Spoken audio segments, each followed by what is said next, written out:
Can you guys still see the screen?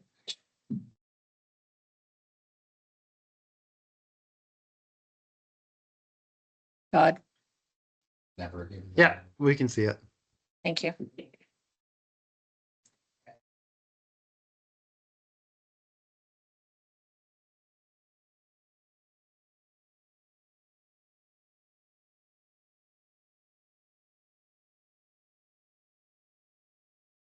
These are always there.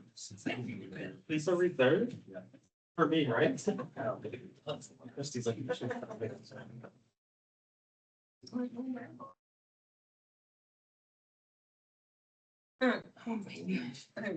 I'm sweating for doing this today.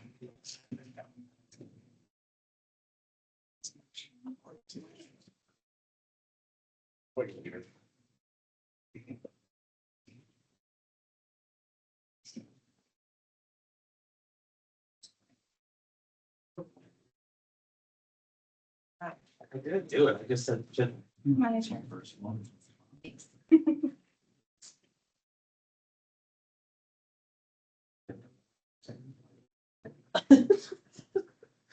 we're not gonna go for the General trail.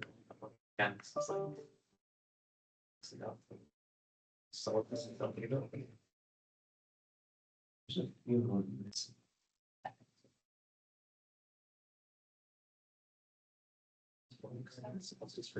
No. So I can find it. Welcome, everybody, to Maine's safety meeting.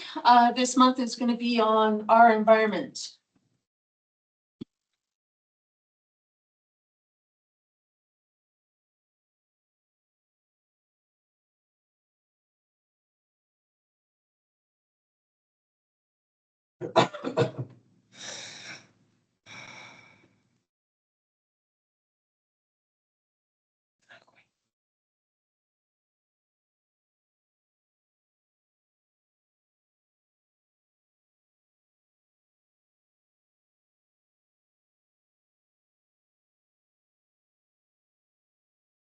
Hello, Richard. Hey, good job. How are you today?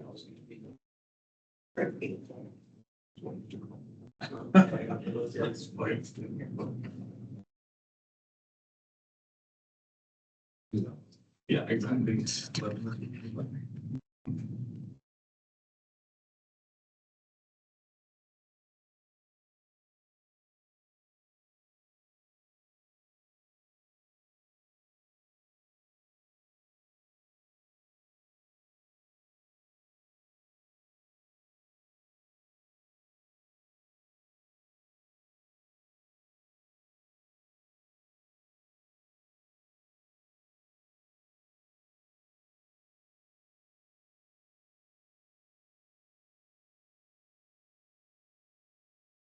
I'll bring some more.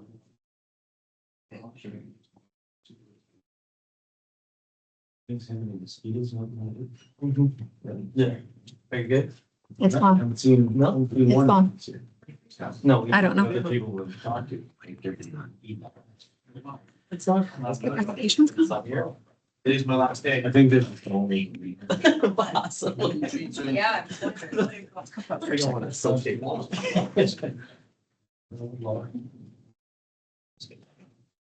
It was all set up. All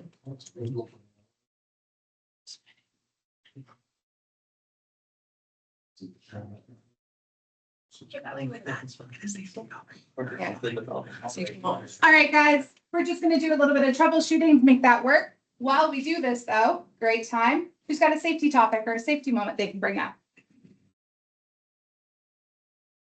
You guys know me. Awkward pauses don't affect in meetings. You guys gotta talk.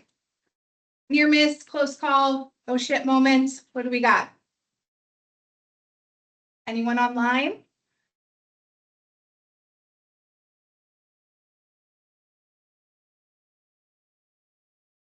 Online, can you guys even still hear us? Yeah, we can hear you. Perfect, thank you. I'll pick on people. Brian, you just did a trip to Vancouver and back. How was that? It was awesome. Do your walk around because on the way home from my trip to Vancouver, there was a kennel coming down the other lanes with his cow catcher fully extended and about 6 inches off the ground. So please just do an extra walk around. Super Sometimes it important. helps. Great safety moment. Nisku South, do you guys have anything?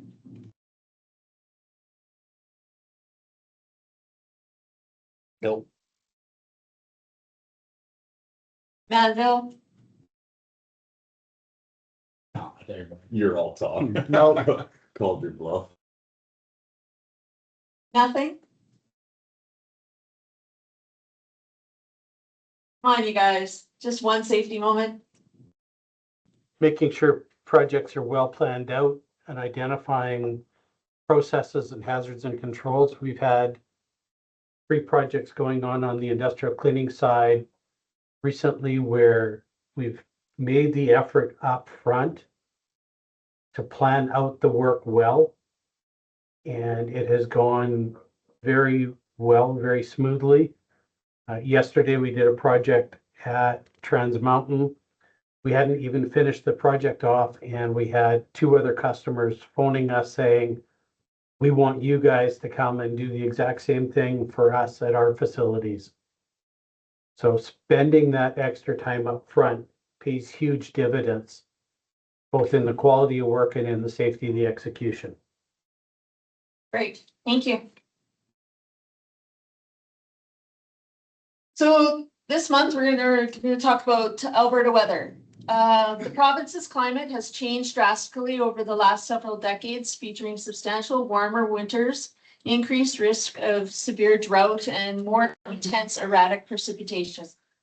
Drastic winters are warming much faster than summers, particularly in northern Alberta, where average winter temperatures have risen as much as 4 degrees to 7 degrees since 1950. This results in reduced snowpack and an earlier spring melt. Intense summer heat and drought. The summer temperatures have increased as well, bringing more frequent heat waves. Higher temperatures and increased drying during the growing seasons have led to a higher risk of drought and severe wildfires. Erratic, heavy precipitation. While average precipitation hasn't shifted drastically across the board, the nature of it changing, Alberta is seeing an increase in intense, short duration rainfall events and severe hailstorms, with a projected 20% increase in precipitation on the wettest days of the year per degree of global warming. Severe weather events, the transition, spring and summer, seeing increasing volatile conditions, including rising occurrences of severe thunderstorms, funnel clouds, and landspout tornadoes. Controls in place. Ampipar has several controls in place to aid in the changing weather in Alberta. We have established protocols, task limits, and heat and cold stress responses. We publish bulletins on extreme weather, keep an eye on site dogs and bamboo. Extreme heat, stay hydrated regardless of thirst, take micro breaks in cool areas. For extreme cold, use barricades or structures to block the wind, implement the layering method, a middle, a base, and outer. Take warm-up breaks, have a 72-hour emergency kit with non-perishable food, flashlights, extra clothes, and blankets. Electrical storms, use the 30-30 rule. 30 seconds after seeing lightning, you hear thunder, take shelter. 30 minutes after the last thunder, heard, you can resume work. Funnel clouds and tornadoes. Ampipar's buildings have shelter-in-place rooms. In the field, lie in a ditch or open field, protect your head, stay away from anything that conducts electricity. Floods, if possible, move equipment and personnel to higher ground, shut off all energy sources. Hail, Take cover indoors, protect your head. If driving, pull over and put on your hazard lights. Emergency response plans, always follow the site ERP. For personnel exposed to extreme weather situations, you are asked to call your supervisors when safe to do so to inform them of the situation and for any follow-up that may be required. Always wait and ask for an all clear before resuming work after an event to ensure all hazards have been addressed. We're going to move on to the animals and ticks and insects. Ticks. In Alberta, ticks are most active from spring to fall in wooded or tall grass areas.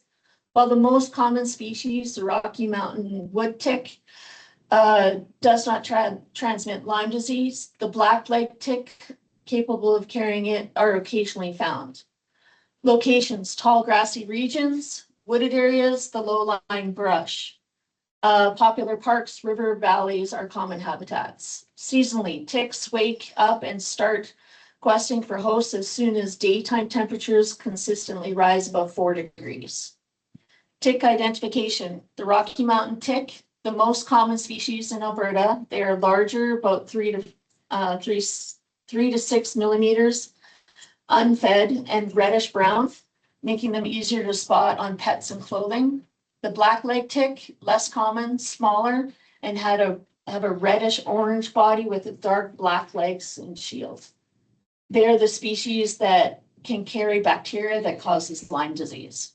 Prevention, cover up, wear a hat, long sleeve shirt, and long pants tucked into socks. Stick to cleared trails and avoid wandering into tall grass. Repellents, use bug spray containing DEET or Acadian. Checks, inspect yourself, your pets thoroughly immediately after spending time outdoors. Showering within 2 hours of being indoors also helps wash off unattached ticks. What to do if you find a tick? Remove it immediately. Use fine tip tweezers to grab the tick as close to the skin as possible. Pull straight up without twisting. Submit it to the province, save the tick in a secure container. In Alberta, if you can submit photos of the tick to the e-tick network for identification.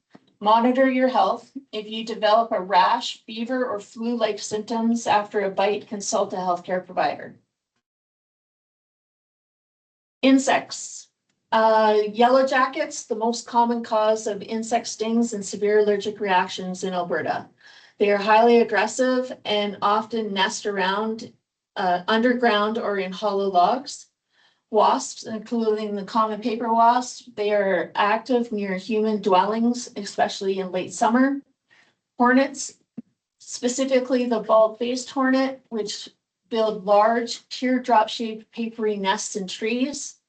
Honeybees, less aggressive than wasps, but their sting injects venom that contains potent allergens. Bumblebees, found throughout Alberta, they are docile but capable of delivering a painful sting if threatened. The reaction timeline, anaphylaxis occurs within minutes of a sting, though it can occasionally develop over an hour. Previous stings, you're generally not allergic the first time you're stung. Anaphylaxis happens in individuals whose immune systems have become overly sensitized from a previous sting. Not cross-reactive.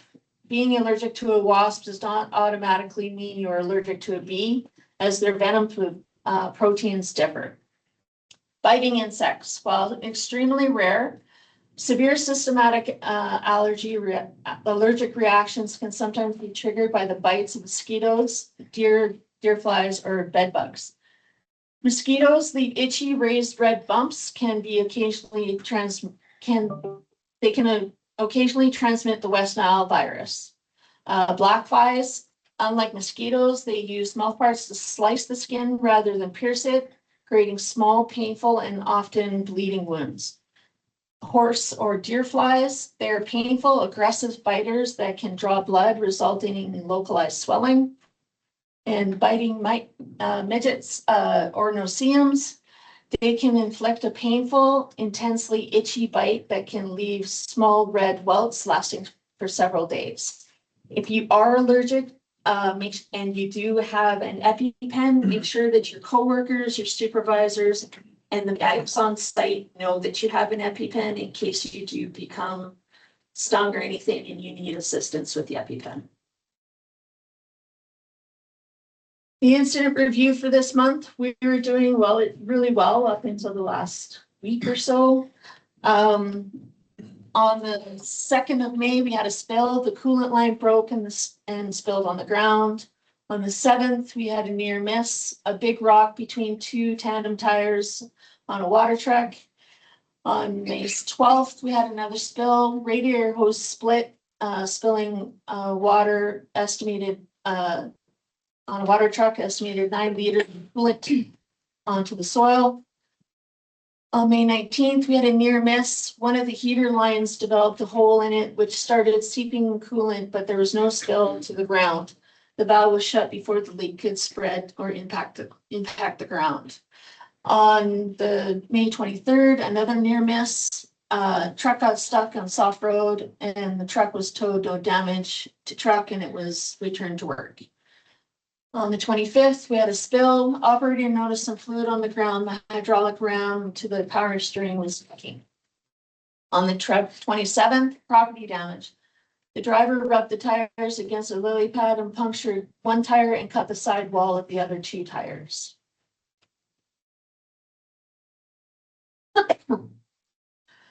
Last month's participation went up a couple of points. We're up at 35% participation. Last month's questions were, what was the name of the last month's safety meeting? It was around our shops in Blitz Week. What is the number one thing that happens when the DOT inspection happens? Officers look at documents. Who do you contact immediately when pulled over for inspections? It's your supervisor. And how many incidents did we have in April? And the answer was 7. Please continue to do the MS forms. It's really important that you guys are involved in the monthly safety meetings and shows participation for our core. Any questions, concerns, or comments at this time?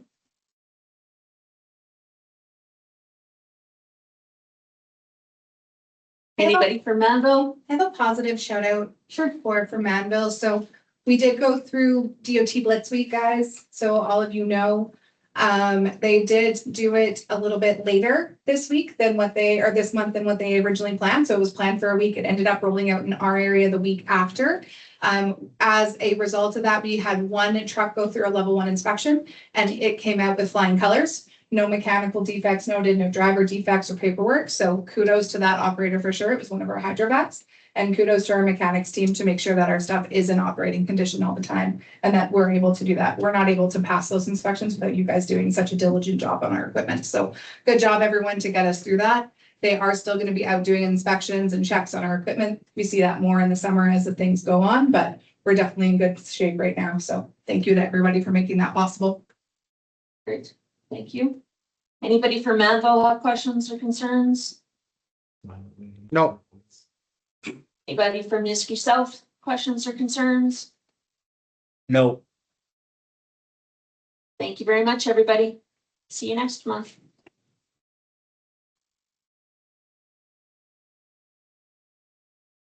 Don't forget to sign in sheet, guys. Level.